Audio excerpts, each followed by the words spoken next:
പെൺകുട്ടിയൊക്കെ കല്യാണം ആലോചിക്കുമ്പോ ആകെ ആലോചിക്കേണ്ടത് ഉസ്മാൻ റളിയല്ലാഹുവിന്റെ പ്രത്യേകത ഉണ്ടോന്നാണ്. നബി തങ്ങൾ 2 മക്കളെ കെട്ടിച്ചും കൊടുത്തു. ഇനി ഒരാളെയും കൂടി കെട്ടിക്കാണ്ടെങ്കിൽ അതും കൂടി ഞാൻ ഉസ്മാനെ കെട്ടിച്ചു കൊടുക്കുമായിരുന്നു.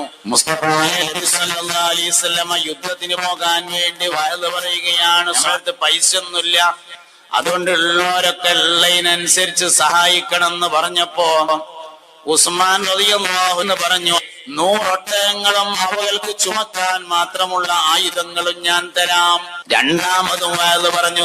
രണ്ടാമതും അള്ളാന്റെ റസൂലേ 100 ഒട്ടകങ്ങളും ആ 100 ഒട്ടകങ്ങൾക്ക് ചുമക്കാൻ മാത്രമുള്ള ആയുധവും ഞാൻ തരാം. ഉസ്മാൻ റളിയല്ലാഹു അൻഹു മക്കയിൽ നിന്ന് കയ്യും വീശിയിട്ട് മുഹാജിറാൻ എന്തേ കൊടുക്കാണ്ടായത്? ദാനശീലം എന്ന അടിസ്ഥാന ഗുണം ഉണ്ടായിരുന്നു എന്നതാണ്. അതുകൊണ്ട് മക്കളെ കെട്ടിക്കുമ്പോ ആകെ ആലോചിക്കേണ്ടത് ഒരു ദാനശീലമുള്ളവനാണോ ഇല്ലാത്തവനാണോ.